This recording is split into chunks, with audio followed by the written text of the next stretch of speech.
Hello and welcome back to Boring Dad Gaming, where today we're going to be playing some more Tyrion Cuthbert, Attorney of the Arcane. So we are heading into, I think it's the first courtroom part of the fifth case. I think is what we're doing. We're in a different town though, but anyway, let's dive in.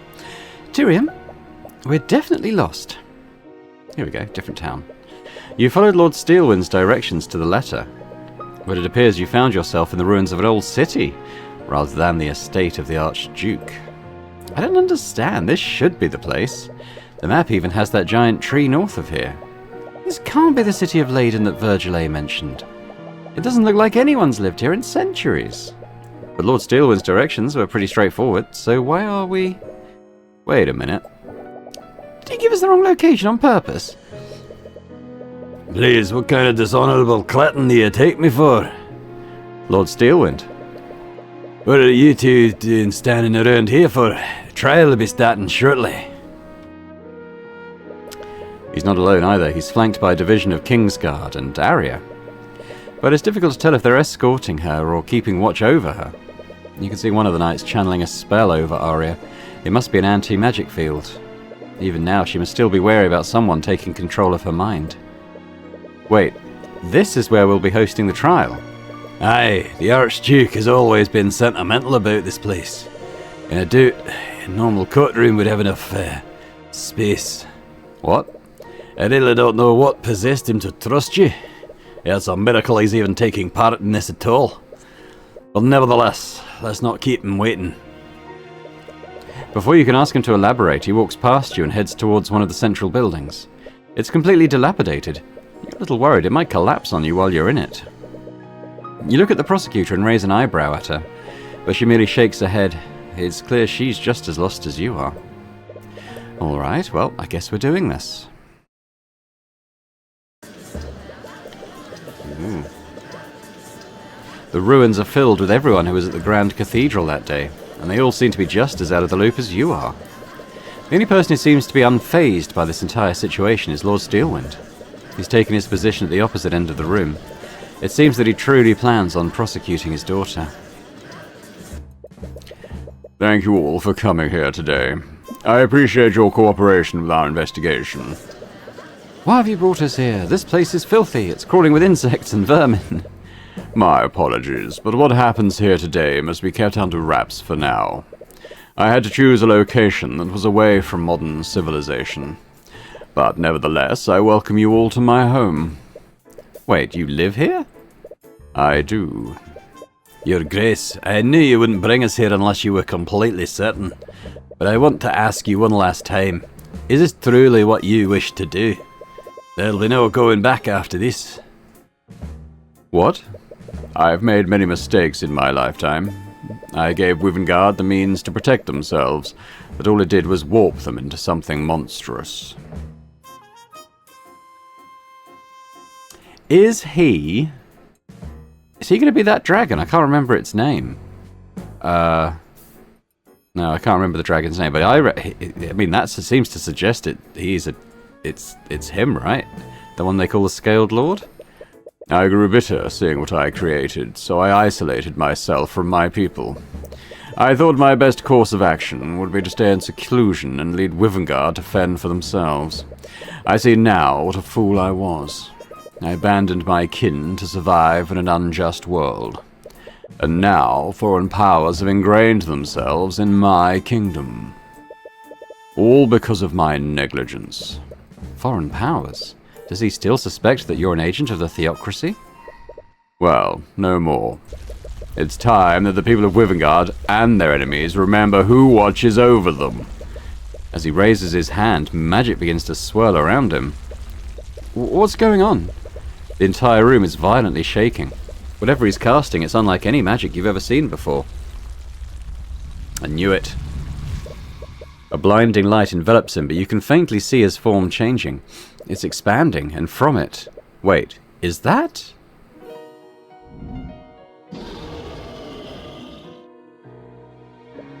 What? It's a dragon! As the Archduke assumes his true form, the gallery breaks out into hysteria. Some of them kneel in reverence to the ancient dragon, and some of them cower in absolute terror. You even see some of them attempt to flee before they've stopped, but until they're stopped by the Knights of the Kingsguard. Enough. This may not be a court, but I will have order. You're an ancient dragon. No, you're the last ancient dragon. That is correct, Heavensborn. I am the Lord of all lords. You will stand before Rathalion, the Scaled Lord. Wow. Remus Virgile is an alias I assume when I walk amongst your kind. But make no mistake, even in my human form, I have always had the strength of an ancient dragon. Until now, only the lords of House Steelwind and the kings of Wivengard have known my true identity. But I will hide no longer. Look his age, 1203. My will alone will determine how this trial ends. I wonder if Rathalion is... Oh, I wonder if Rathalion is still alive, like you said. I wouldn't be surprised. Despite everything, our kingdom's constitution still includes him in our government. Wait, really? As the savior of our kingdom, he was given an honorary position on our political hierarchy. His authority technically rivals that of the king. So that's why you're acting as the arbiter.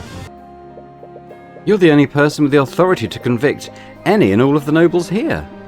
Make no mistake, Mr. Cuthbert. I will remain impartial regardless of what transpires here. I will not interfere in this trial, nor will I try to manipulate its outcome. I will only mediate its proceedings, and pass judgment when necessary. Well, that's certainly terrifying. Now then, with introductions out of the way, shall we proceed? Of course, Your Grace. The prosecution is ready. The defense is also ready.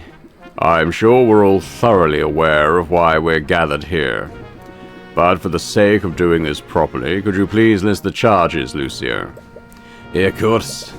The defendant, Arya Steelwind, is charged with several counts of manslaughter. Her victims include many knights from the Kingsguard who are still unresponsive. And of course there's Lloyd von Sanctus and Coraline Sybil, the heads of House von Sanctus and House Sybil respectively. What is this farce? This trial has been over before it began. Lady Steelwind clearly overestimated herself. Even a child knows to be wary of Mageblight. No, don't you see? This is Bahamut's judgment. The divine powers that be clearly think she's unfit to rule at the king's side. Might I remind the court of my own testimony? I witnessed Beatrice Frager enter the prayer room before I lost consciousness. Isn't it suspicious that this occurred around 15 minutes before Pierce's death? Objection! If I recall correctly, you only caught a glimpse of her. You don't know if it was someone else disguised in an illusion. You didn't even speak to her. Well, that's all the more reason to call her to the stand to explain herself.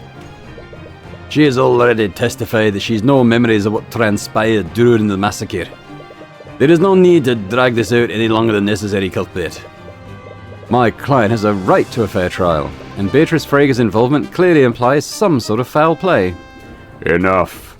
I find Mr. Cuthbert's request to be reasonable, and I agree that Lady Frager's actions are quite suspect. Very well. Let the defense have his battle. I only hope for his sake that his blade strikes true. Why is everything a war metaphor with you? Beatrice. I'm glad you're safe, Mr. Cuthbert. Not for lack of trying on your part. That wasn't... I have no memories of what I did.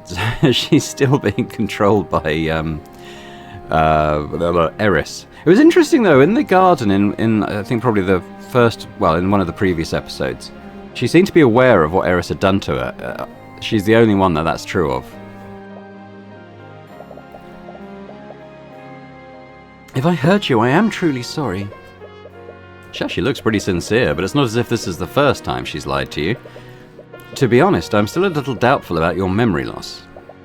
But I'm not the only one who experienced it. Arya also has no memories of what happened. And how would you know that? You saw that something changed. Word travels quickly around quickly in the dungeons. What? Regardless, if you truly have no memories of what happened, could you testify about what you do remember? Perhaps there's a clue there we haven't discovered yet. Very well.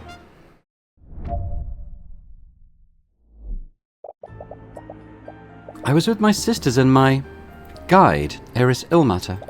I was speaking with them in the garden when I suddenly felt ill and lost consciousness. When I woke up, my sisters found me. They said that I'd gone missing for over an hour. I was confused. But when I later heard what happened, I realized that someone must have taken control of my body. I have no memories of what happened, and from what I understand, the same thing happened to Arya. And to make matters worse, there's nothing that indicates who may have controlled our actions. She's also saying that someone else was controlling her. Well, her testimony does match up with Arya's statement, but there's something off about the way she's testifying. If she were trying to lie to you, she would have been a lot more vague. What is she doing?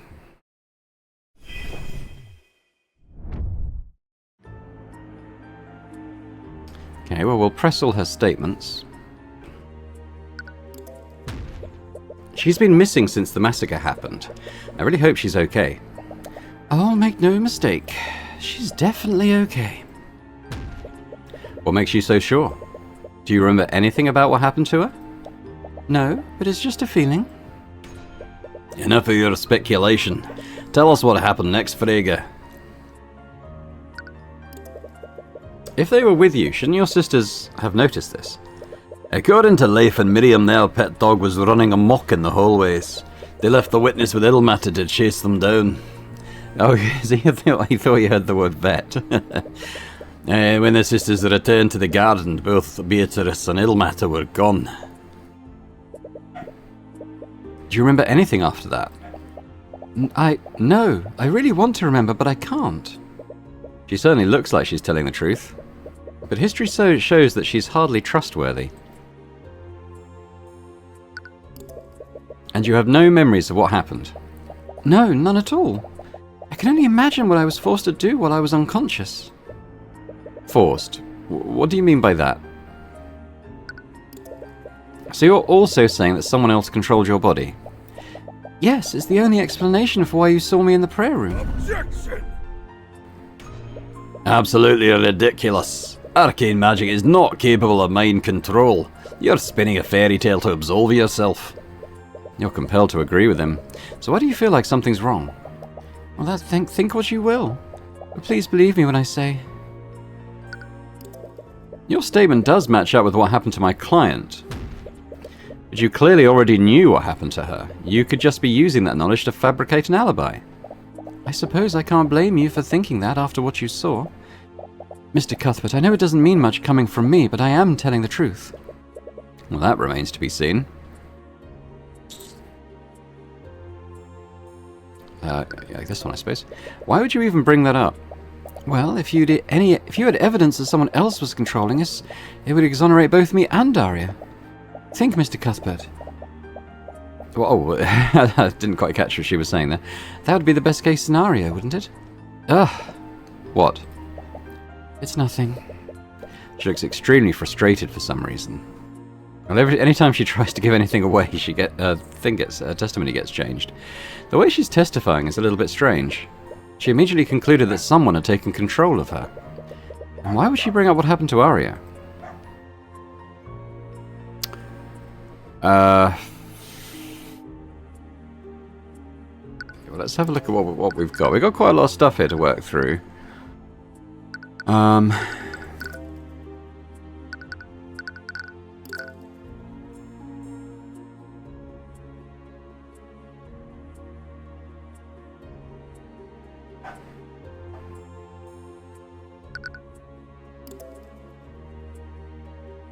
Nobody really saw Beatrice apart from us, though, did they?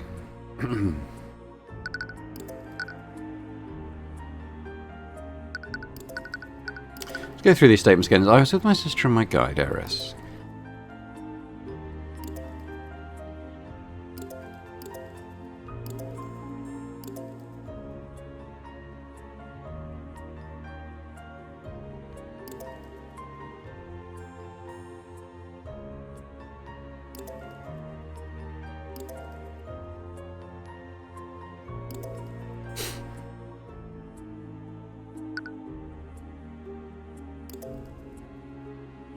It's possibly this. The fact that she says that nothing indicates who may have controlled our actions. That may not be true, I suppose.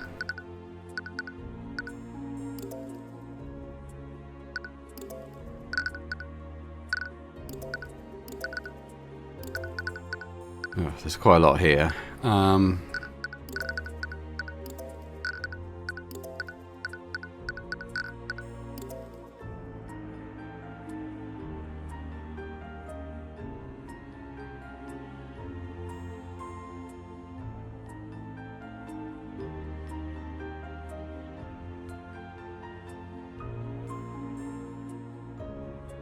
Is there something about this?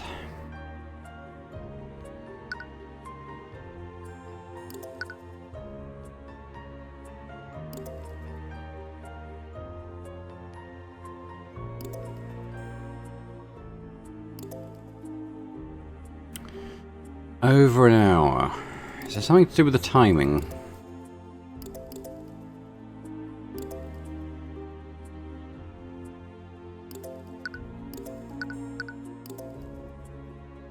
Objection! No, that's not it. Okay.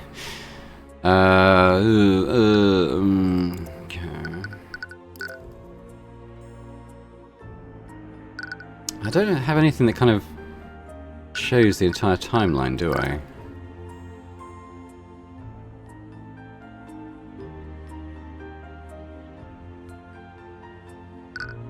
Is there something to do with the purple mark?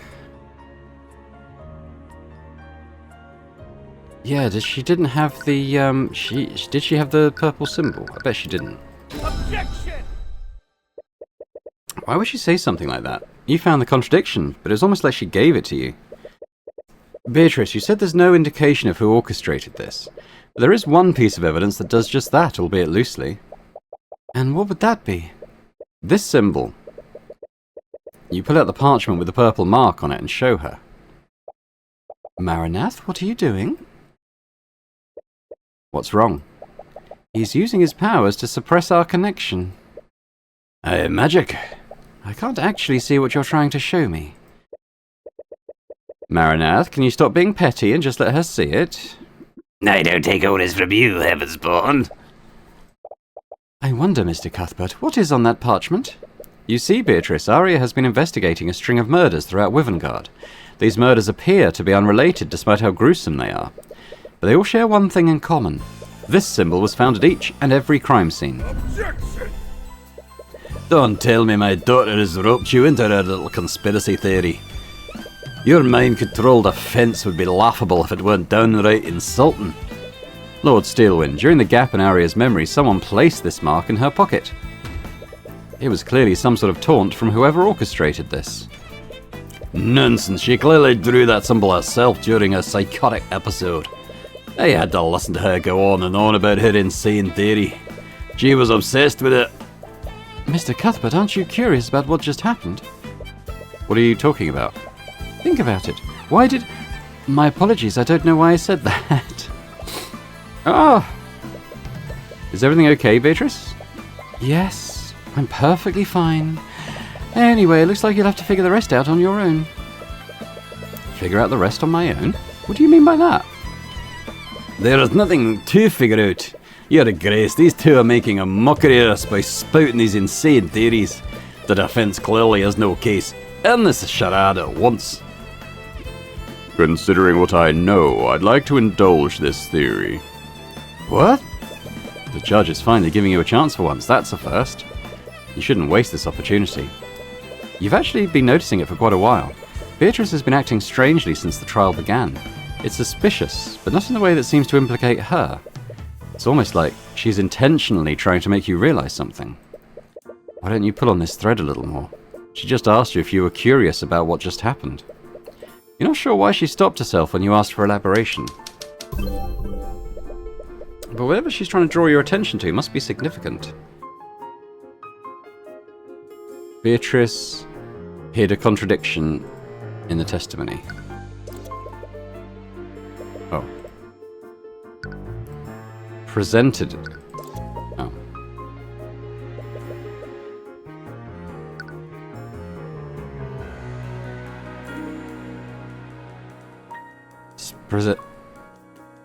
Presented a lie despite the evidence? Oh. Marinath hid the purple mark from Beatrice. Marinath, he didn't allow Beatrice to see the purple mark. He'd only do that if Beatrice would recognize it normally. Why would Marinath interfere? Marinath is her familiar, and he used to follow her orders, but things have clearly changed now that she belongs to the Empress of Discord. So why would a demon like Marinath interfere like this?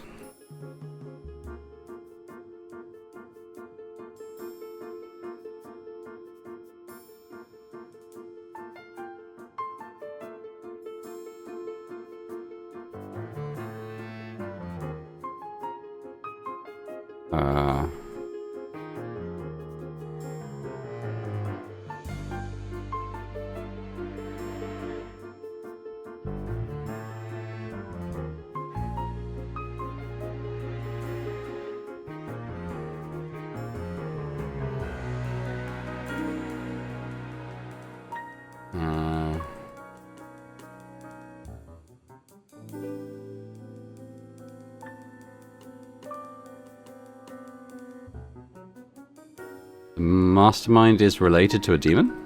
No. Common thread. First, Beatrice seems to know about the purple mark that Arya has been investigating. Second, Marinath is preventing Beatrice from seeing what it is. He's a demon who shouldn't personally care about the politics of Wivengard. The mastermind is related to the nobility? The purple mark is related to a demon? The purple mark must be related to a demon somehow. That's the only explanation as to why he would prevent her from seeing the mark. But Arya has been investigating murders throughout Wivengard. Does this mean that her investigation also has something to do with the demon?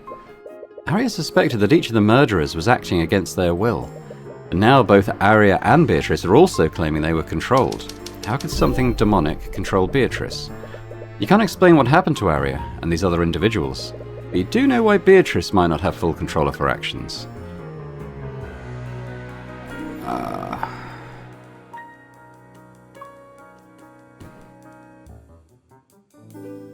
Is it the blood contract?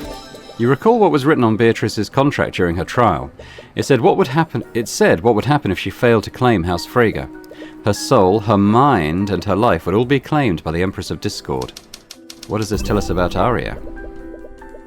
If this Empress of Discord owns Beatrice's mind, would that mean they could also control Beatrice against her will? But if that were true... Arya lost control of their mind... Oh, due to a blood contract. No, that can't be right, can it? Did Arya seriously sign a blood contract with a demon? But why would she ever do that? But it's the conclusion that makes the most sense.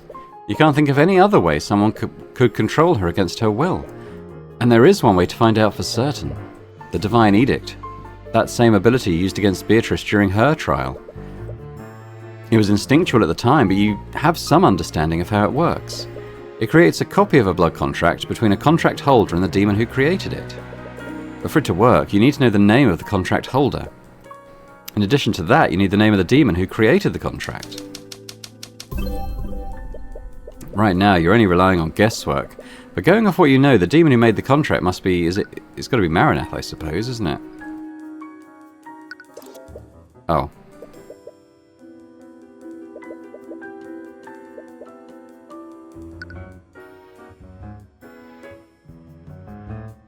Eugene Harrelson. The monkey. Is that the monkey?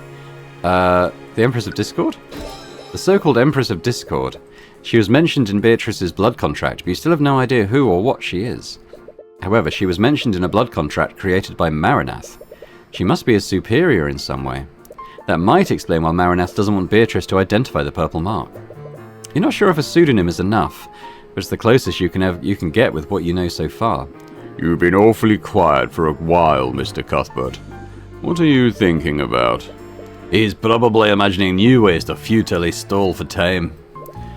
I think I finally figured out why the witness and the defendant can't remember anything. And it would also explain why they didn't have control of their actions. Again with this? If you're so convinced of my daughter's conspiracy, when did you prove it? I knew it. Even you don't believe in the nonsense you're spouting. Lord Steelwind, I want to be wrong about this. If I'm right, the implications don't bode well for anyone involved. So instead of telling you, I think it would be better to show you. Empress of Discord, wherever you may hide... Damn it! I knew you could do it. By the eye of Horus, I issue upon you a divine edict. Release thy guards and manifest your blood contract with Arya Steelwind. Arya's blood contract has been added to the notes. Let's have a look. The blood contract seems strange. Unlike Beatrice's contract, it's only one page. Even stranger, there's a large empty space at the top half of the page. There's only a few sentences at the bottom. For the intentions of this contract, the person who hands the contract to Arya Steelwind will be referred to as the patron. By signing this contract, Arya Steelwind surrenders her mind, body and soul to the patron. This contract will bind Arya Steelwind to the patron so long as they both live. It's signed with Arya's signature. It's weird. No, this can't be true. This is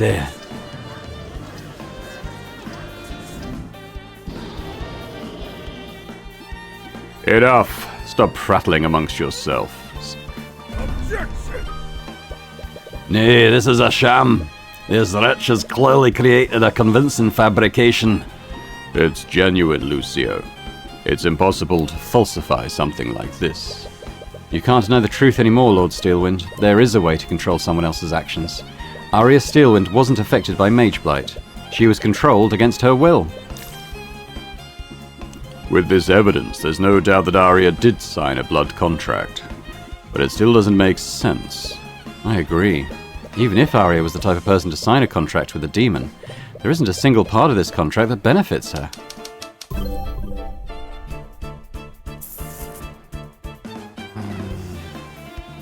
Arya signed the contract.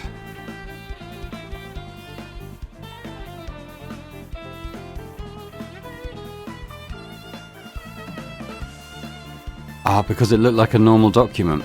That's got to be it, right? There's a large empty space above the terms of your daughter's contract. When I issue a divine edict, it creates a copy of the blood contract that I call for. I think when she was given this contract, it probably looked like something entirely different. Something else was written in this empty space to make it look like a normal legal document, which means that my client was not in control of her actions that day. Objection! Enough of this, all of you. Do you see now, Lord Steelwind? Arya was not responsible for what happened. Hey, that remains to be proven. What are you talking about? She has a blood contract that relinquishes control of her free will. Not having control and not being responsible are two very different things, Cuthbert. What?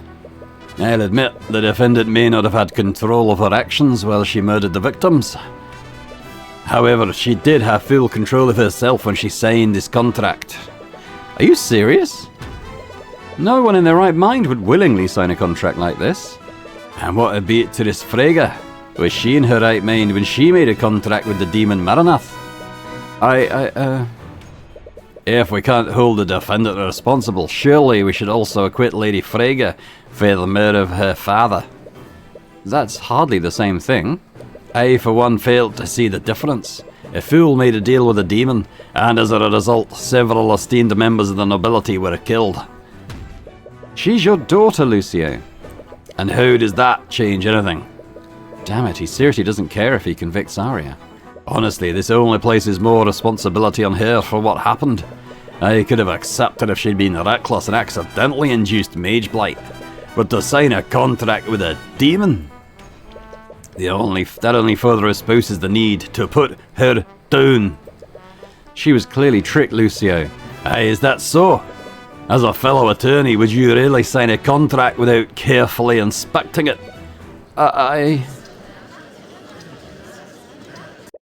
Whether it was through foolishness, negligence, or both, the defendant willingly signed a blood contract. She compromised herself, and as a result, 3 nobles died. The responsibility falls squarely on her. Wait, even if she willingly signed that contract, that's not entirely true, is it? Who else was responsible for Arya's actions? The patron, right? Lucio, there's clearly someone else to blame for Arya's actions that day. Oh, and who would that be? Well, I'd like to reread my client's blood contract to the court.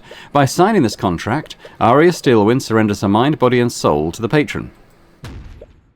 That can only mean one thing. Whoever this patron is, they took control of my client and used her to murder the victims. That's right.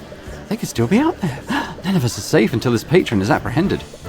Surely we can't end this trial while every member of the Wivengard nobility is in danger. Well played. I'm compelled to agree with Mr. Cuthbert. Trickery or not, it's clear someone wished ill intent on the nobles. And until we know who this patron is, you can't pass judgment on my client. Not until we know the circumstances that she signed that blood contract under. And what would you have us do, Cuthbert? The contract has no stipulations about proximity or how this mind control actually works. For all we know, this patron could have murdered the victims all the way sitting in their very home. There was a clear intent behind this attack. Even if the patron didn't directly participate in the murders, they definitely had a motive. If Arya was being controlled, then we can analyze her behavior to determine who was controlling her. I see. Well, that does sound as good a plan as any. At the very least, we can't allow this patron to escape justice. Despite the questions raised, we have clearly made some headway. I believe we should take a brief recess to process these revelations. Very well. Yeah. Okay. Okay, check the time of the video. It's only half an hour. Usually I end it when I save it, but I think we'll continue for the time being anyway. You step outside the Scale Lord's lair to get some fresh air. These new revelations are a lot to take in. Celeste looks especially down. From what you've observed, she and Arya have been speaking to each other a lot. They must have become friends over the many times they've met. You can't imagine how powerless she feels right now. Arya, I'm so sorry. Don't be Her voice begins to break. She's always been stoic, but it's clear even she has her breaking point. I can't imagine what you're feeling right now. There's still hope. We can find out who did this to you. We can still save you. Do you remember if you've signed anything recently? No, I don't. Damn it, the patron must have wiped your memories to cover their tracks. But I still don't understand. Even if I don't remember signing that contract, I don't think that I'd be that careless. Right, as much as I hate to admit it, Lucio was right. You're an attorney like me, and we always carefully look over contracts before we sign them. Which raises the question of how the patron got your signature. I don't know. Damn it, we don't even know what circumstances you were under when you signed that contract. For all we know, the patron could have used any number of tactics to coerce you into doing this. That's also possible. Arya. As you're deliberating amongst yourselves, Lord Steelwind approaches you. What are you doing here? Father? I can't believe him! How does he have nothing to say? His actions say otherwise, but you could have sworn you saw something through the eye. It's almost as if he was saddened and worried. Well, no matter how he feels internally, he's made it clear that he's your enemy. Whatever his motivations are, you'll overcome him, just like everyone else. We should also head back, Celeste. Right. No matter what it takes, you're going to see this through. Alright, back into court. Court is now resumed. Shall we pick up where we carried off? Carried off? Okay, left off. How would you like to proceed? I think we should review what we do know about the murders. Yeah, well, we do have a plethora of witnesses to work with. That's correct. So let's start from the beginning. It all began at noon yesterday morning. I was at my house in Ratone with Arya and my bodyguard Celeste. I was speaking with them when a courier suddenly delivered a letter to my home. It was from Garrick Pierce. He wants to meet with me and Celeste at the Grand Cathedral of the Scaled Lord at 2 p.m. To make sure we were on time, we arrived at the Grand Cathedral at 1 p.m. At the time, we didn't know that the cathedral was closed to the public. But the Knights guarding the cathedral allowed us through anyway. Apparently, they were expecting us. Yeah, that should not have been possible. Due to the solemnity of the situation, we were very particular about who was permitted to enter the cathedral. It's possible someone pulled some strings to let us through. Or you two into the cathedral illegally. Well, I'm not sure that knight from the Kingsguard. Well, I'm sure that knight from the Kingsguard can vouch for us. I know about every order given to the Kingsguard, and none of them were told to let you two through. Well, it's possible the knight we met fell comatose like the others. And as long as they're unresponsive, we'll never know. Perhaps we should continue. Anyway, we arrived at the church and spent the next hour sightseeing before we went to meet with Pierce. In that time, we met with Remus, Lucio, Arya, Asta, and Alaric. And around that time, Arya and Asta left together to meet with the High Speaker in his quarters. While exploring the cathedral, we spoke with Von Sanctus and Sybil. Then we spoke with the three Freyga sisters and Eris Ilmater. Eris Ilmater? She's a friend of Beatrice Freyga. The Kingsguard wouldn't let her bring her familiar into the cathedral, so she brought Eris to guide her instead. Yeah. Anyway, we left the garden at around 1:45 to meet with Pierce in the prayer room. And at around the same time, Arya left her meeting with the High Speaker and felt nauseous. The last thing she remembers is looking at Lake Galacrond. A likely story. Regardless, at 2 p.m, Asta went to pay his respects to his father's body. Unbeknownst to him, a mage had placed a glyph of contingency in front of his father's coffin. It was set to trap him within a force cage. Oh, what a despicable act. Considering what followed, the attack on His Majesty must have been a diversion. Right. It was also at this time that both Beatrice and Eris went missing. Considering the timing of it all, someone must have taken control of Beatrice's body after the trap on Asta was sprung. Are you saying that this patron controlled her as well? No, I don't think so. According to her contract, her mind belongs to the Empress of Discord, not the patron. Furthermore, Arya's blood contract was created by the Empress. It's clear that the patron and the Empress were in league with each other. Wonderful, another demon to worry about. Anyways, the patron and the Empress had all of the pieces they needed. That's when they began the massacre. The patron took control of Arya's body and they used her to murder Von Sanctus at 2:05 p.m. Presumably, Arya started a fire in the common room around this time. And since Von Sanctus's body was found there, this must have been after she murdered him. Shortly after, Prince Alaric spotted smoke from the fire and asked Arya what was going on. Arya responded by using an unknown transmutation spell to incapacitate him. Do you think they would use her to attack the prince as well? Luckily, the effects of that spell were only temporary, and Alaric came out unharmed. After this, the patron used Arya to murder Sybil at 2:15 p.m. She brought Sybil's body to the westward balcony where she dumped it into Lake Galacrond. High Speaker Arceus witnessed this, but he wasn't aware of what she'd thrown off the balcony until much later. The High Speaker thought this encounter was strange, but he continued with his business. He headed to the prayer room, but was turned away by the knight standing guard there. Meanwhile, Celeste and I were talking to Lord Pierce. When we showed up for the meeting earlier, he was clearly expecting someone else to show up. We tried to get to the bottom of what was happening, but he refused to answer our questions. And at about 2:20 p.m, we heard a commotion outside. Celeste went to investigate. And that's when Celeste fought Arya. The patron's target was Garrick Pierce, but Celeste was too powerful to neutralize. They fought each other for about 15 minutes before Arya was finally able to push past her. During their fight, the Empress sent Beatrice into the prayer room. She probably made Beatrice invisible to move undetected. She then used her to cast a sleep spell on Pierce and me to knock us out. I remember checking the time close to when this happened. This must have happened at 2:30 p.m. If your testimony is correct, Beatrice Freyga was actively used in this plan. Yes, and considering how quickly the massacre unfolded, the Empress must have coordinated with the patron. They probably planned how they would use Beatrice and Arya to carry out the murders. Anyway, after Beatrice knocked us out, Arya finally pushed past Celeste and entered the prayer room. And before Celeste could chase after her, she'd already murdered Pierce. Arya and I were already unconscious by the time Celeste entered the room. The patron had already achieved their goal of murdering the three nobles, so she probably fell unconscious after they released their control over her. Arya and I regained consciousness shortly after. That's when the Inquisition arrested her for the murders. Lord Pierce was one of the victims. Your meeting clearly had more significance than I'd realised.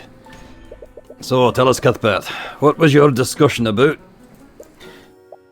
It's fine, you can tell them. Alright, as long as it's okay with you. For the past few months, Celeste and I have been investigating who her birth parents are. I recall receiving many complaints about her during the Lord's Ball. Supposedly, Garrett Pierce had the information we were seeking. That letter he sent us said that he wanted to trade this information for freedom. I assume this meant that he wanted me to be his attorney. Do you honestly expect us to believe that? Why would he ask for help from the attorney who indicted him in the first place? Oh, we thought the same thing. And when we arrived for the meeting, it was clear I wasn't the intended recipient. This means that Pierce sent that letter to someone else. You better not be lying to us, Cuthbert. Frankly, I don't much care if you believe me. Regardless, if we examine every action Arya took, we can build a psychological profile of the patron. I will give you that. To begin, the defense would like to call the Inquisition commander to the stand. His testimony might shed some light on how Von Sanctus and Sybil died. Despite all these witness accounts, we still only know how Pierce was murdered. Aye, he was impaled using a blade magically frozen from his own blood. In a grim sort of way, it's almost poetic that he died the same way Flintheart did. But you doubt that will give Celeste any kind of closure. Anyway, we need to find out exactly how Arya murdered Von Sanctus and Sybil. The massacre was swift and efficient. It must have required a lot of forethought and coordination. If we figured out who might have had this knowledge, we might be able to find out who did this. I see. Well, that sounds as good a plan as any. Kingsguard, escort Commander Orim Wright to the stand.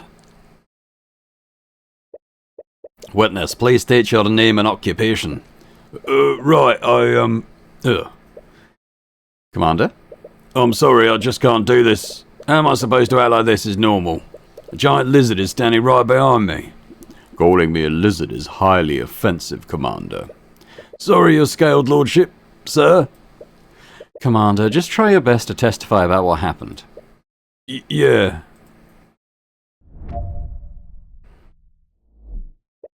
It all started when we received a report from the Kingsguard. The prosecutor attacked Prince Alaric and a fire had broken out in the common room.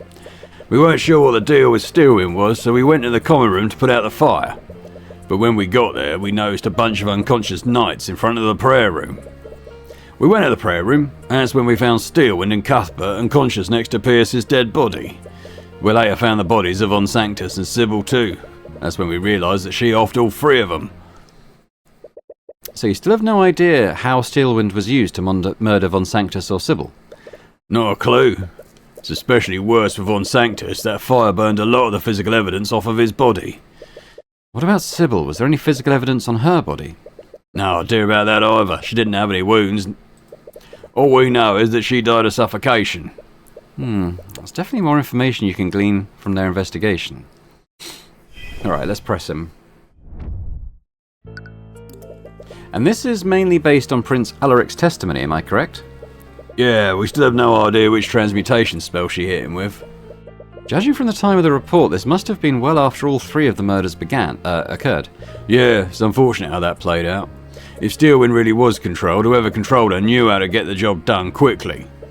Now that leaves the question of how they did this so efficiently. Let's carry on. Was that wise? Regardless of who it was, someone assaulted a Prince of Wivengard.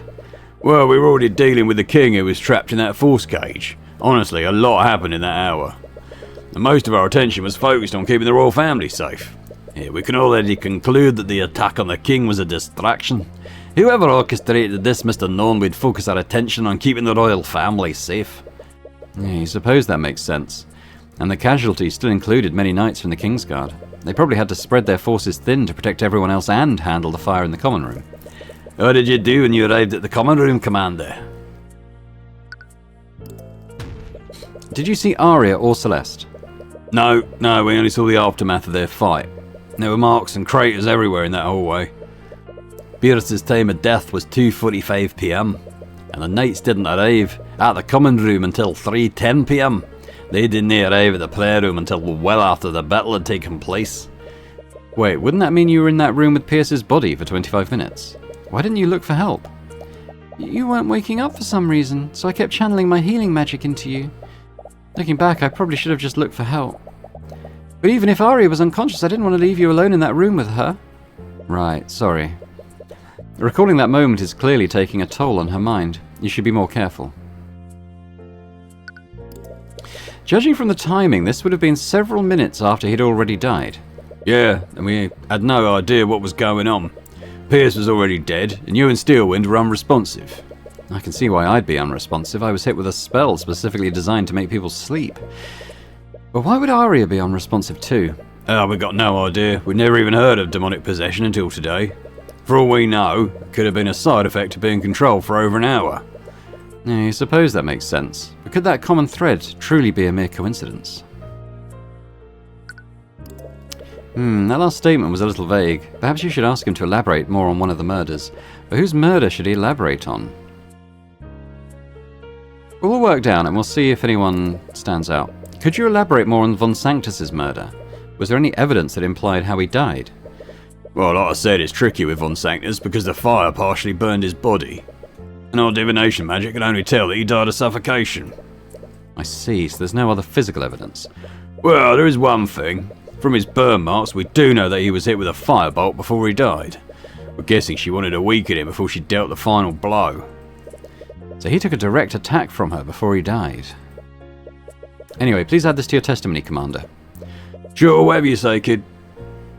So I'm gonna, we're gonna get his statement on the others as well. Hang on a minute. Oh, I thought I was clicking through the thing. We could probably assume that the patron used the same method to murder both of them. Well, you know what they say about assuming. Don't be cute, Cuthbert. You can't help it. What? What? Anyway, Lucia's assumption does make sense, but you don't want to jump to conclusions yet. Either way, is Von Sanctus the victim you want to focus on? Perhaps you should ask him to elaborate on one of the other murders. Yeah, exactly. So, Coraline Sybil. Could you elaborate more on Sybil's murder? Was there any evidence to imply how she died? Well, using our divination magic, we know she died of suffocation. But we're not exactly sure how. But unlike Von Sanctus, Sybil's body wasn't burned. Shouldn't there have been wounds around her neck if she was suffocated? Well, we found traces of necromancy on Sybil. We think Steelwind cast men wounds on her body after she offed her. This would have removed any wounds on the body.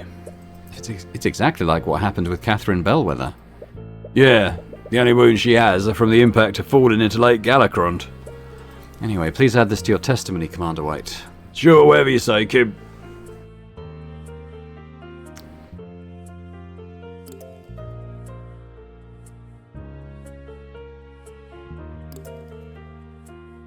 Okay, well, we'll press this one again. And since someone cast men wounds on the body, we still don't know how. Yeah, it's gonna be a real headache figuring that out. You're compelled to agree with him. No one saw the murder. The High Speaker only witnessed the moment Arya dumped the body, and even he didn't see that much. Anyway, Sybil... Okay, yes, so let's elaborate on Garrett Pierce. Could you elaborate more on Pierce's murder? Was there any evidence that implied how he died? Well, that one is simple. McCoy chased Steelwind into the prayer room, but didn't arrive fast enough. When she got there, Pierce was already dead. He was killed using a blade magically formed from his own blood.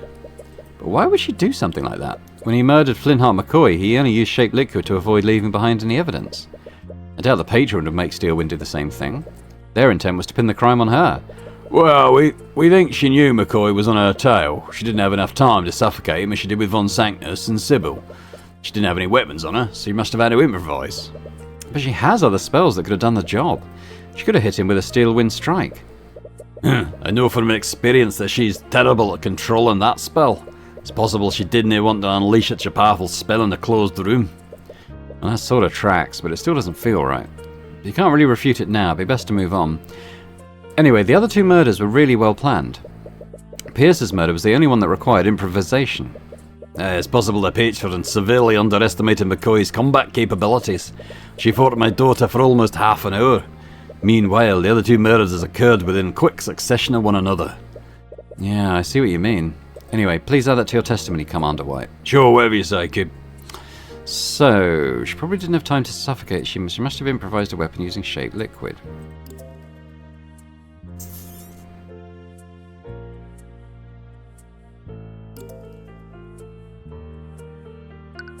Does Arya have shaped liquid?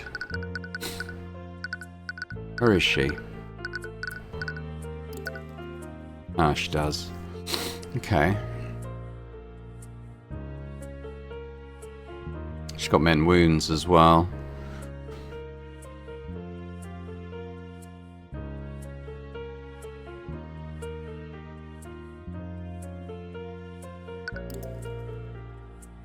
So what are we gonna contradict?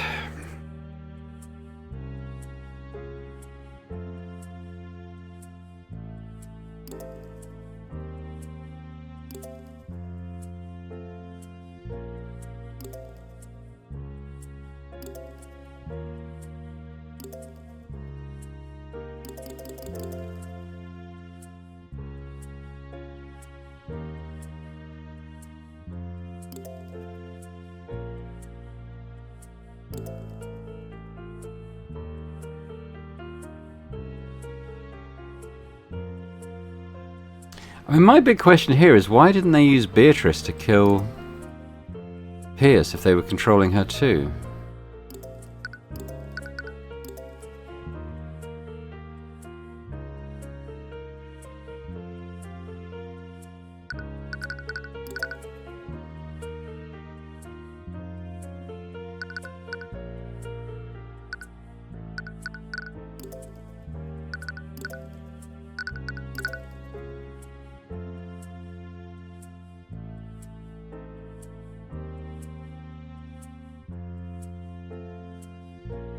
What's this? She did not cast any magic before she fell unconscious. Objection! Ah.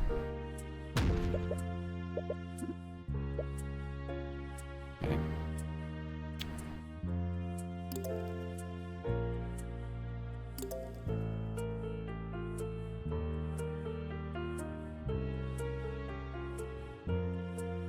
I don't even know if Garrick's the one we should be concentrating on.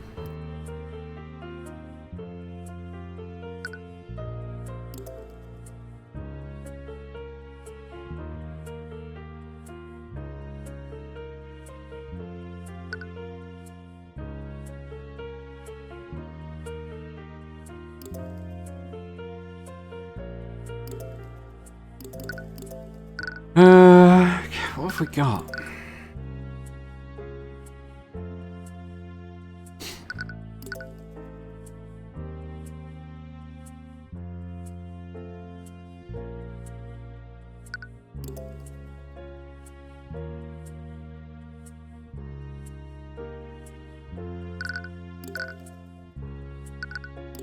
I'm going to use this? Objection! No, that's not anything.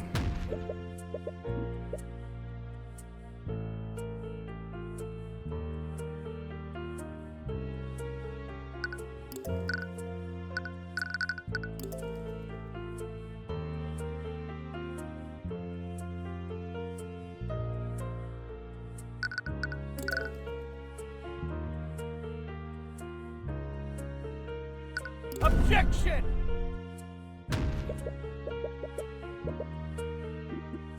Yeah, I was just wondering if I could have suggested that Beatrice was also doing it. Despite how much you know, there are a lot of details missing about how Von Sanctus and Sybil died. The Inquisition might have found some clues that you missed. Oh, maybe he's suggesting that maybe Garrick's not the one I should be elaborating on.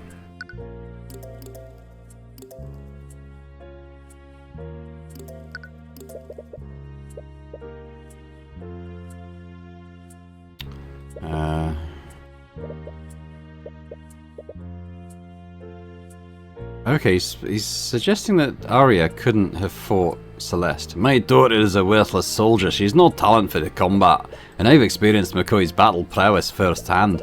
As much as I hate to admit it, McCoy should have easily overcome her in an even fight. It was her magic that was the problem, and I had no idea what kind of spell she could throw at me, so I had to be careful. Despite everything, I really didn't want to hurt her. Yeah, well, that kindness could be the death of you, McCoy. Yeah, it'd be best just to let that slide. Anyways, Pierce the victim you want to focus on.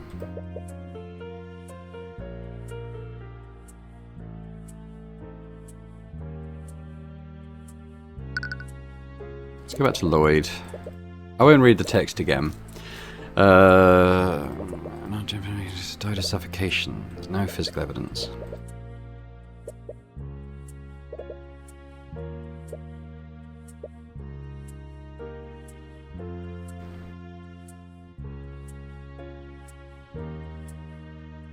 We had force cage, so this is incorrect. But I'm going to press this. Should I press this statement? Yeah, let's press the statement. Right, Firebolt is in her spell compendium, and Von Sanctus wasn't exactly a fighter after all. Yeah, the poor sap didn't have a chance. He must have been in immense pain from that attack. Despite how much you know, there are a lot of... Okay, yes, so... I'm gonna do this. Nothing to defend himself with, but we know about the force cage. It's just a question of which bit of testament, which bit of evidence gives us that info. Traces of abjuration magic. Objection! Okay, so I think it's definitely for me it's definitely the statement. It's just a case of which which bit of evidence is the one we want.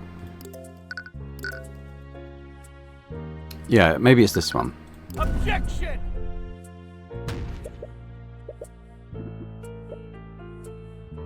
Maybe Von Sanctus' spell compendium? Just checking I'm on the right statement. Yeah, okay. Objection! Yeah. Okay, that's strange. What is it now? Commander White, you said the Steelwind attacked Von Sanctus with a firebolt before she suffocated him. Yeah, she probably wanted to injure him so it'd be easy to subdue. But that's what I find strange. Von Sanctus knew he was under attack. So wouldn't he cast Force Cage to repel her? Oh, well, I guess that's true. Von Sanctus was hardly a warrior to Cuthbert. Force Cage is an extremely useful spell, but it has to be aimed. He was hit with a firebolt and he must have been in immense pain. No doubt he'd be able to think clearly under those circumstances. I'd normally agree with you, but the crime scene tells another story. What do you mean, Mr. Cuthbert? It's the thing, the sort of the space around him. Yeah, this one. When we investigated the crime scene, we found traces of abjuration magic that formed a perfect square around the body. I'm sure if we measure the dimensions of that square, it would be 10 foot by 10 foot. Which is the same length and width as the cube created by Force Cage. Like you said, he was in no shape to aim it. So he cast Force Cage on himself to make a makeshift barrier. Objection! Nonsense. If Von Sanctus had cast Force Cage on himself, he should have been protected from further harm. The defendant wouldn't have been able to suffocate him after that. Oh, perhaps there's some way to bypass Force Cage. And once again, your ignorance of the arcane arts is made apparent. Force Cage is one of the most powerful abjuration spells in existence. It can't be dispelled. No one could teleport into or out of it. Right, Asta was also trapped in a Force Cage. And he had to wait for the hour duration to elapse. So how did Steelwind suffocate him? Wait, if Force Cage is a perfectly closed space, is it possible that he ran out of air? Yeah, that would be a glaring weakness. House Von Sanctus obviously designed that spell to allow oxygen through the barrier. And before you ask, poisonous gases can't be pushed through the barrier either. Only oxygen can travel through it. Right. And even if they had used poisonous gas, the autopsy report wouldn't have said he was suffocated. Maybe taking the air out of the force cage. Only oxygen can travel through the bounds of a force cage, so you make a vacuum. So how did Arya suffocate Von Sanctus? Von Sanctus... Or maybe the patron. Cast... Oh.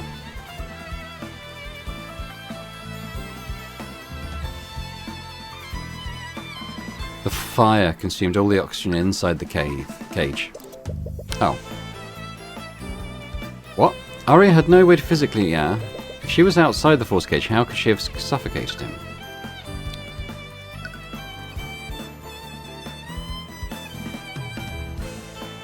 Like that. Force cage is specifically designed to allow oxygen through its barrier. But what if there was no oxygen left in the room? No oxygen? I see. It was the fire in the common room. The patron knew Arya couldn't harm Von Sanctus once he was in that force cage, so she started a fire to eat all of the oxygen within the room. There we go. What should have protected him ended up trapping him, and the inability to dispel it ended up sealing his fate. Well, I suppose that explains how the defendant murdered Von Sanctus, but with that in mind, a lot of this plan sounds like it was improvised at the moment. Oh, just like the murder of Pierce. And not only that, we assume that the patron used the same method to kill both Lord Von Sanctus and Lady Sybil. But I doubt Lady Sybil died under the same circumstances. Correct. There was only one fire. And if Sybil was in that force cage, the defendant wouldn't have been able to throw a body into Lake Galacrond. Which means Sybil must have died by asphyxiation elsewhere. Well, then it's clear our next course of action is to determine how Lady Sybil was murdered. But we still don't know where she was murdered. And the only witness who saw her around this time was the High Speaker. Which was after the defendant disposed of Sybil's body. Well, the High Speaker's testimony is as good a start as any. For our next witness, the defense would like to call High Speaker Theon Arceus to the stand. What's wrong? It's nothing. Please carry on. Kingsguard, escort High Speaker Arceus to the witness stand. He's terrified. Witness, you will testify about... Oh, great and blessed Scaled Lord! To think you would grace us with your presence! Oh my god. Ah! Forgive me, Lord Rathalion! I spoke out of turn! I'm an arrogant fool. Wow, it looks like the witness is schmoozing the judge for once. How many times do I have to tell you people I'm not a god? Yes, I revere and serve the god of dragons, but I'm not Bahamut's avatar. But you're the Scaled Lord! I'm just a dragon. I'm not even a powerful one. I'm not a deity. Oh, this humility. That's exactly what Bahamut's avatar would say. I swear to God. He even swears by the god's name. Oh, Lucio, please handle this. Perhaps another approach is warranted. High Speaker Arceus, the great and powerful Rathalion calls upon you today. We will require your... You require my blood? Of course, I will gladly give my life for the Scaled Lord. What? Nay. Of course, my blood could never be enough. Would you just let me? I'll do as you wish, my lord. It might take some time, though. I'll need some time to gather some followers and... Oh my god, we just want your testimony. Just tell us what you saw when Miss Steelwind was at the Westwood balcony yesterday. Oh, I see. If that's what you truly wish, my lord. Are we just going to ignore how ready he was to commit mass murder? Be quiet, we just got him to calm down. I was doing some paperwork in my quarters, and I suppose I lost track of the time. My alarm went off, and I realized it was time for my afternoon prayers. I began heading to the prayer room when I spotted Lady Steelwind looking over the Westwood balcony. I tried to greet her, but she didn't respond to me. That's when I noticed she was pushing something large over the balcony into Lake Galacrond. I asked her what she was doing, but again she ignored me and went towards the prayer room.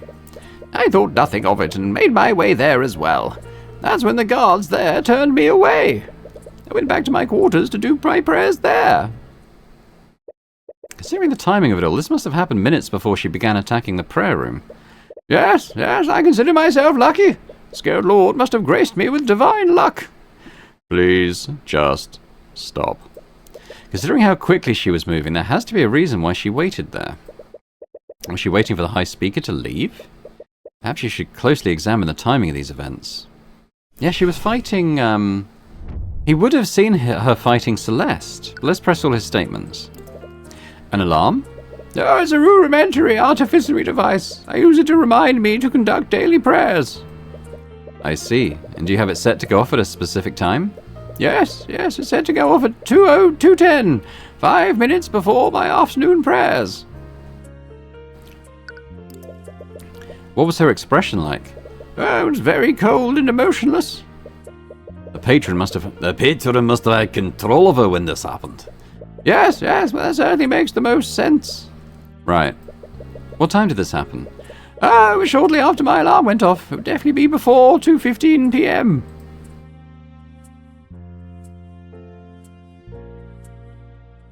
But that's when Sybil died.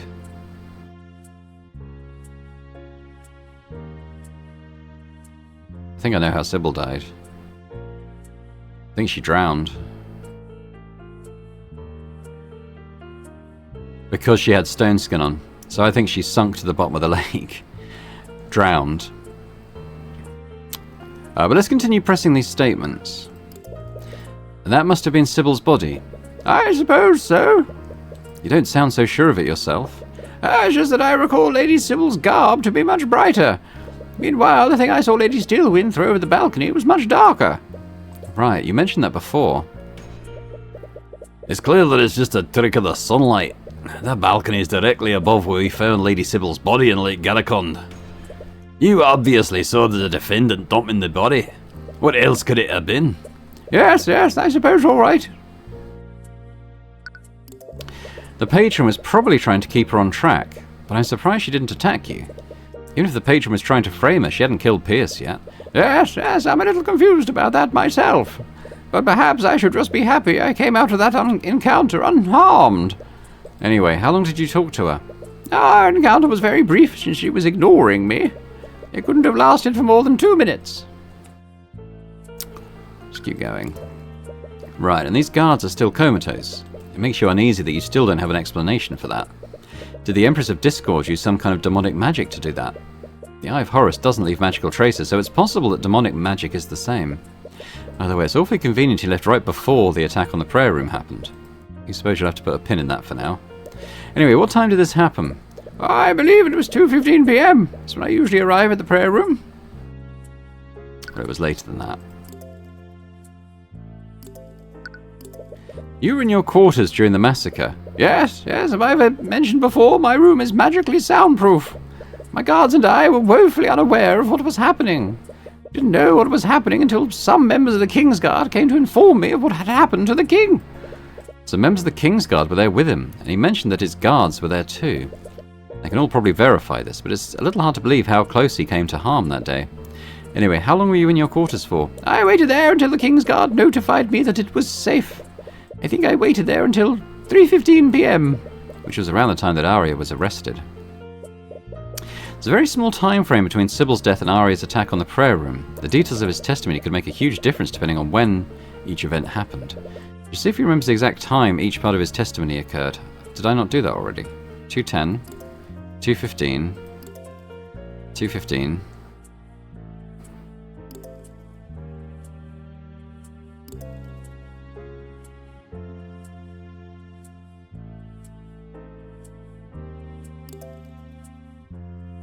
Is this bit where he's saying is 2 minutes?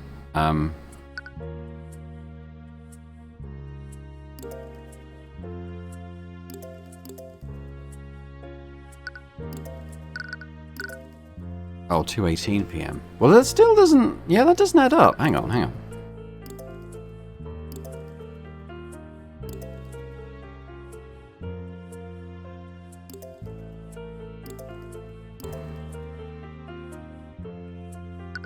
It's got to be that, right?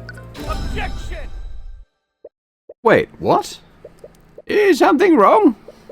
There is, but I'm not really sure what it means. Stop stammering and say what you want to say. Hi, Speaker, you said that you saw Arya dumping something over the ledge of the balcony.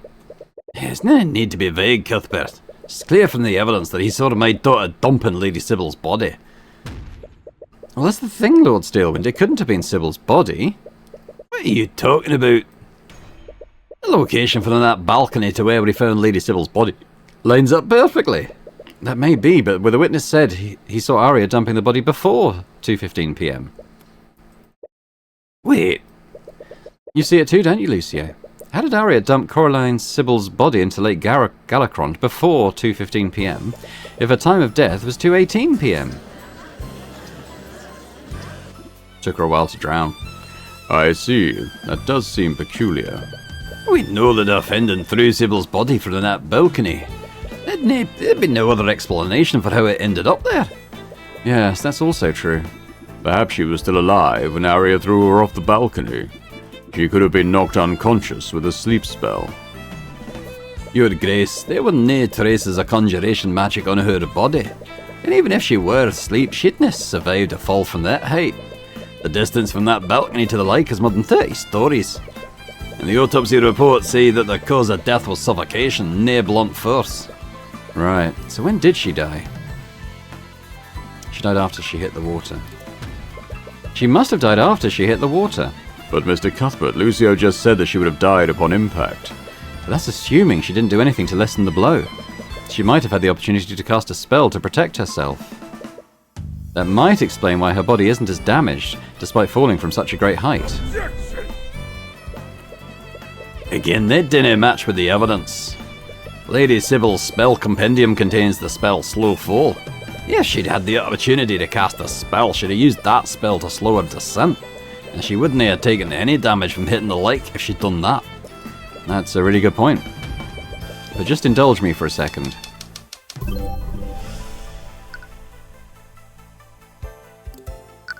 It had to be Stone Skin. Which is this one. She must have cast Stone Skin on herself. Stone Skin?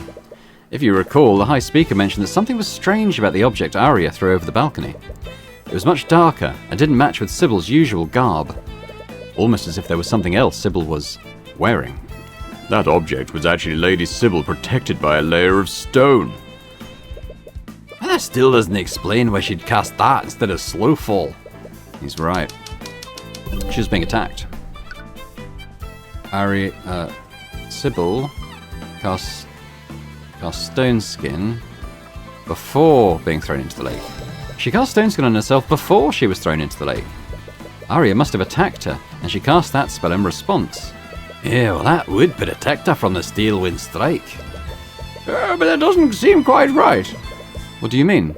I may not have seen much, but I saw that the object Arya dumped was stiff and motionless. If it had been Lady Sybil, she would have been struggling against her, wouldn't she? That's a good point too. The High Speaker saw Arya dumping a motionless Sybil. But if we assume my logic is correct, she would have also still been alive. Paralyzed? So why wasn't she struggling? Sybil was knocked out by a spell? No. Okay, so she was affected by a spell. She must have been affected by a spell. And considering it kept her from resisting Arya, the patron must have made Arya cast that spell on her. Let's have a look. So in Arya's spell compendium, Hold Creature.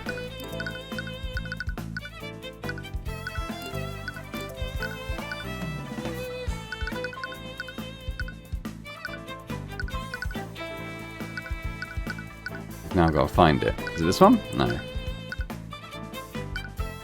Are these Arya's spells? Ah, that one. It was Hold Creature. Sybil must have cast Stone Skin on herself when Arya attacked her. The patron must have known that Arya couldn't physically damage her like that, so they ordered her to restrain Sybil with that spell.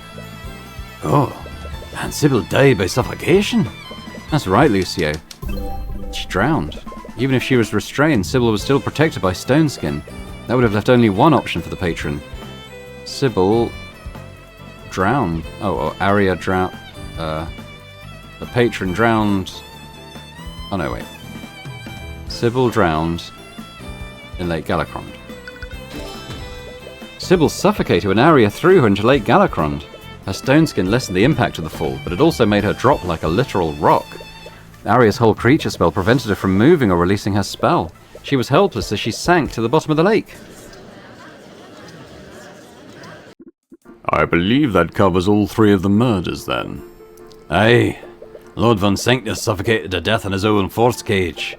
Lady Sybil drowned after Arya cast Hold Creature on her. And Lord Pierce died after being wounded by a blade created with shade liquid. The only common thread I see is that the patron used some of the victim's magics against them. But how does that connect to Pierce? Did he cast Shape Liquid to make a blade to defend himself? Maybe the murderer took it from him and used it against him. No, but he was knocked unconscious alongside you. He couldn't have been the one to create that blade. Anyway, whoever did this had an in-depth knowledge of each of the spells they used to defend themselves. They knew that Von Sanctus couldn't dispel his own force cage. And they also knew that he still needed oxygen from within it. And in Sybil's case, they knew Arya couldn't physically harm her once she had Stone Skin active. They also knew that the whole creature would prevent Sybil from dispelling her own stone skin. Not only that, they did all of this in a quick time frame. Von Sanctus and Sybil died within 13 minutes of each other, and if Arya hadn't encountered Celeste, Pierce might have died just as quickly. So whoever did this had an in-depth knowledge of high-level magic. Not only that, they came up with creative ways to bypass the defences put up by Von Sanctus and Sybil. Yes, they had the ability to react quickly and decisively. But considering the circumstances, that hardly narrows it down. Several members of the Four Pillar families were present that day. Each and every one of them studied at the Imperial Academy. They'd all be knowledgeable in magic and its applications. Something they're saying isn't sitting right by you for some reason. There's something there, so why can't you see it? Oh, it's no use, you just can't piece it together yet. But you're not finished yet. There's another angle to this. Consider who the patron did and didn't target. The victims were Lloyd Von Sanctus, Coraline Sybil, and Garrick Pierce. What's a similarity that we can draw between at least two of them? Von Sanctus and Sybil are house leaders of pillar families. Von Sanctus and Sybil were the heads of their respective noble houses. Are you saying that the patron's goal was to assassinate leaders of the Four Pillars? Well, that's the motive that makes the most sense, but that does leave one question. Dinna be coy, I'm not daft, Cuthbert. Well, actually, I highly doubt it was you. Really now.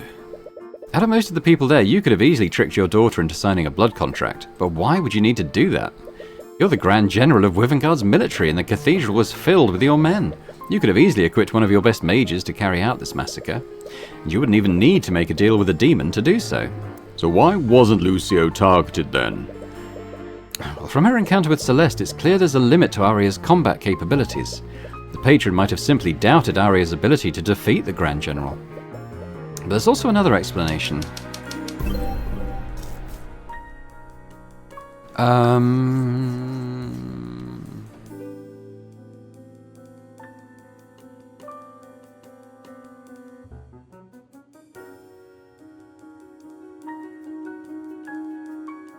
The patron wanted to frame House Steelwind using Arya. No. Oh.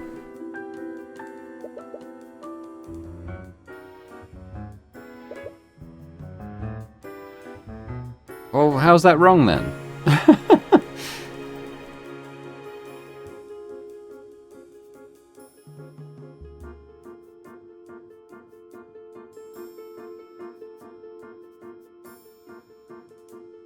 Oh, is it for the okay, so we'll go back to frame.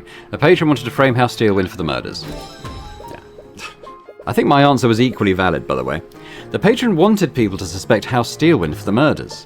They used Lucio Steelwind's daughter to commit the crime. Then they intentionally left him alive to cast suspicion on him. That's why they used my daughter. Is that a tinge of anger you feel from him?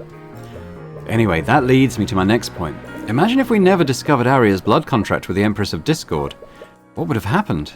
We'd still think that Miss Steelwind succumbed to Mage Blight. She would have been convicted for the murders, and trust in House Steelwind would be forever diminished. About a month ago, House Freyga lost its head, and his successor, Leif Freyga, was woefully unprepared to take his place. Now, the heads of Von Sanctus and House Sybil are dead. With House Steelwind being held responsible for it all four of the Pillar families would have been weakened as a result of the massacre. I think there's another layer to this. Everything fits together if we assume that the patron's goal was to weaken the Pillar families, except for the murder of Garrick Pierce. Yes. Aye, in contrast to Sybil and Von Sanctus, Pierce's political power pales in comparison. Furthermore, he was already scheduled to be executed next month for the murder of Flynn Hart McCoy. See, I don't know this. Why would the patron go to the trouble of murdering a condemned man?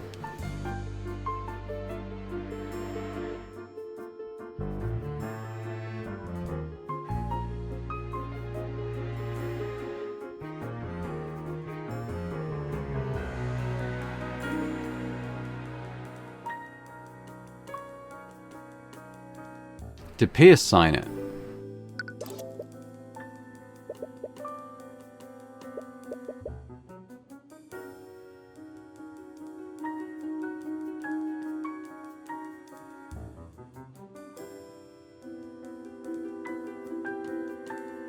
Well, none of that. Oh, well, it's got to be that then, hasn't it? The patron murdered Pierce because they needed him to die as quickly as possible. Pierce knew the identity of Celeste's biological parents. My parents? Do you remember what Pierce said when we showed up for the meeting? Ah, you finally arrived. I suppose this means you finally decided... Wait, you two? We got your letter. Letter? What letter? You sent us a letter, Pierce. It said that you knew who Celeste's parents were. I did send that letter, but not to you two. We weren't the intended recipients of that letter. That's right. So that leaves one last question. Who did Pierce originally send that? Oh, well, I still haven't worked this out. Was it the patron? There's only one person Pierce could have sent that letter to. The person who orchestrated the massacre in the first place, the patron. Hey, but that means... The patron is someone who would be threatened by Celeste's parentage.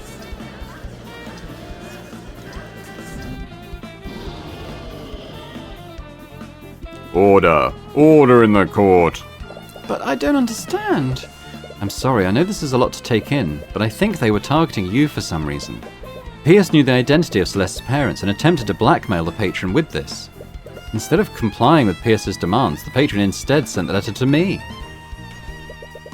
But why go to the trouble of luring you there? They could have just allowed Pierce to wait in the prayer room while the defendant made her way to murder him. Well, looking back on it, it's possible he wanted to kill Celeste too. What?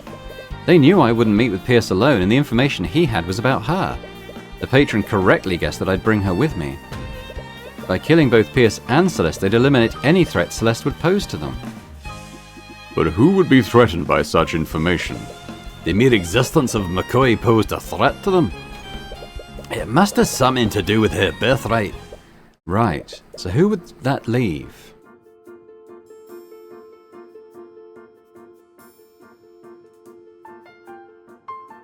Well, the eye taker's dead. I don't think it could be the royal family. I don't really... Who would be threatened by her parentage?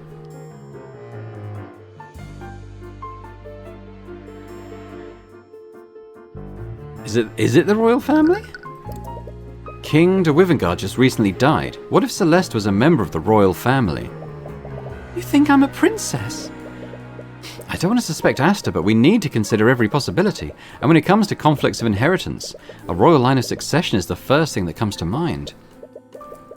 Not only that, the king would have had the authority to pardon Pierce for his crimes. Hey, but that wouldn't entirely make sense. What do you mean?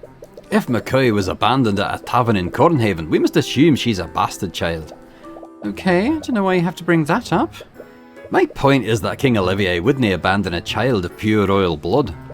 The kingdom requires heirs to continue the royal bloodline. He would have leveraged her in a diplomatic marriage. That's disgusting. Yeah, that's diplomacy, Cuthbert. Anyway, even if McCoy was a royal blood, Asta is the king's eldest child. And he's of pure royal blood. McCoy would have no claim to the throne under these circumstances. Right, I see what you mean. I suppose that eliminates Asta for now. Anyway, we should consider the other suspects first. So who would that leave? Alright, so we get to work down this. Let's talk about House Frege. I recall during Beatrice Frege's trial, we heard William Frege's last will and testament. It mentioned that House Frege's assets would be divided equally between all of his children. Aye, if McCoy were to be revealed as a Frege, his daughters would be legally obligated to share the estate with her. Could I seriously be a Frege? I don't want to suspect Leif or Miriam, but we need to consider every possibility. And as we've seen, the Freges are no strangers to making deals with demons. But it still doesn't quite fit. I doubt Leif or Miriam would do something like this. What are you basing that on? Well, I tend to be a good judge of character, and they just don't seem like the type to do something like this. Bah, you're far too trusting. I hold no doubt that any of William's children would be capable of something like this. I suppose we'll have to see. Anyway, we should consider the other suspects first. As much as I have my doubts, House Steelwind is the only Pillar family whose house leader survived the past month. You think I'm McCoy's biological father? Oh, you're barely a father to your actual daughter. I'm only stating that possibility for the sake of argument. As I've said, it wouldn't make sense for you to frame your own daughter when House Steelwind would be blamed. But we need to consider every possibility. Anyway, we should consider the other suspects first. So who would that leave? Well, it's the Eye Taker then? What if the Eye Taker orchestrated this whole thing? The eye taker? A common criminal? What reason would he have to do this? Well, I've heard firsthand that he was planning to expand his influence throughout Wivengard. He was actually plotting with Beatrice to use House Freyga to do so. Since I ruined his original plan, setting up that massacre might have been his backup plan. Perhaps we're looking at this all wrong. What if Celeste was part of the royal family and they were planning to use her to take the throne? But if he wanted to do so, why would he put McCoy in danger by having my daughter attack her? Not only that, he also had the perfect opportunity to murder His Majesty.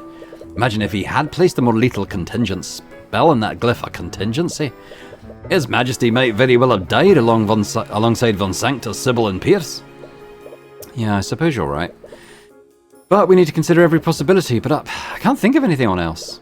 Yeah, there's a flaw with each suspect. Your logic is clearly flawed. Well, you don't see him coming up with ideas. There's something here I'm not seeing, but I know I'm close. There's a missing piece that ties all this together. Regardless, we still have no idea who this Empress of Discord is. I'm loath to allow such an individual to walk freely through Wivengard. Your Grace, you've been alive since the creation of Wivengard and magic. Do you know who this demon is? I can't say I do. Demons tend to take on many titles over their lifetimes. But whoever this Empress is, they are brave to so blatantly encroach on my domain like this. Well, I suppose we'll just have to cross that bridge when we get there. We've obtained a lot of information today, but we clearly have many questions that need to be answered. How should we proceed? What is it, Mr. Cuthbert? I can't help but feel that there's something here I'm not seeing. I just can't put my finger on it. We have been working at this for quite a while. Perhaps we should suspend proceedings so we can look into these new leads. I have no objections. I'd give my men some time to look into what we've discovered today. Then it's settled. We'll be postponing proceedings for now. But you'll all be expected to return here by tomorrow morning. You're all free to return to your homes for the time being. But make no mistake, that Kingsguard will be keeping careful watch over all of yous.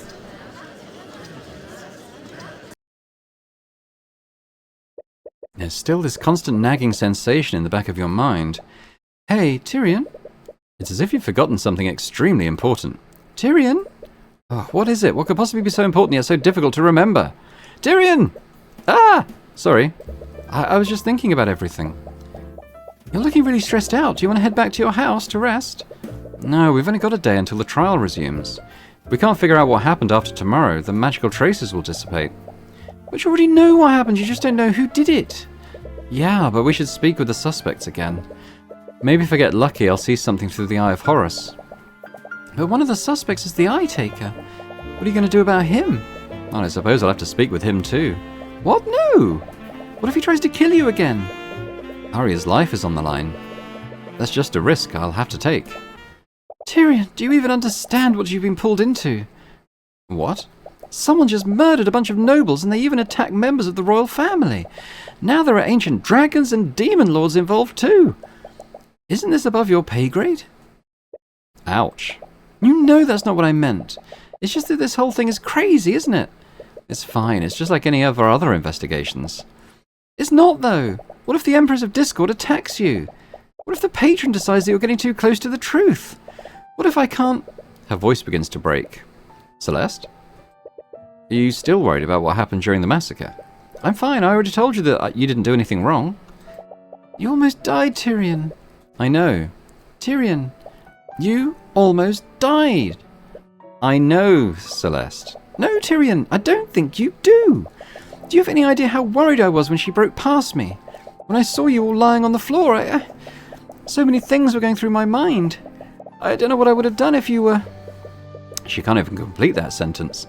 Celeste, You were so focused on everything else that you've been ignoring her. She was attacked by Arya and almost died. You never even thought about how traumatic that must have been for her. I'm sorry, I didn't think... Don't apologize, just please just leave this to Lucio and the Scaled Lord. You've done enough already, they can figure the rest of it out. And what if it's not enough? I'm not so arrogant that I think they can't do it without me, but what if they can't figure out who the patron is? Arya will spend the rest of her life in prison. What if I could have done something to prevent that? I don't care if that happens. Celeste! I don't care, Tyrion. I'll apologize to her all you want after this. But all I want is to keep you safe. And I don't know if I'm able to do that anymore. Even she seemed surprised by what she said. I'm sorry, I didn't mean to. I'm really happy that you're part of my life. What? I know what you're saying is coming from a place of care, and I'm really sorry about how much I've been worrying you lately, but you're not going to stop, are you? It's like I've always said. Oh, man, king, or god. Nothing will stop you from getting justice for your clients. I'm going to talk to Lucio. What? If we're going to meet with the Eye Taker again, we're bringing some knights with us. Celeste, that's hardly... Nope, you don't get a say in this. And if you're not here when I get back, I will find you. Judging from her expression, it's not an empty threat. Fine, just go. She might have a point, though. Before everything happened, you weren't even sure if you wanted to continue being an attorney. Maybe you should consider a safer, quieter life after this is all done. Perhaps a life with her. Wait, what? All right, Lucio's cleared it. It was surprisingly easy to convince him. Are you okay? I'm fine. Let's not waste any more time. Before she has a chance to respond, you hastily walk past her. Hey, don't walk so far ahead. You need to stay focused on the trial for Arya's sake. But when this is all over, you'll... Well, you suppose you don't have to think about that until then. Okay, yeah, so we'll save, and then we'll call it there for this time, I think. Lots of interesting stuff. It was quite cool to sort of work out exactly how everyone was killed.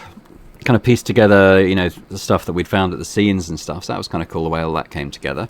But yeah, if you enjoyed that, thumbs up is always appreciated on the videos, as would be any comments on any thoughts or theories as to... I mean, I think we kind of know what happened. We obviously... The big unknowns obviously are the identity of the patron, and where Eris fits into all this. She's obviously some sort of tool of the Empress of Discord, or whatever she's called. But, you know, if you have any theories about sort of the wider reasons why this is all happening, perhaps, that would be good. What is the patron's plan? What is the Empress's plan? You know, if you have any thoughts on that, let me know in the comments. And if you're watching this and haven't already subscribed to the channel, it'd be awesome if you could do that. So thanks very much, and I hope to see you next time. Bye for now.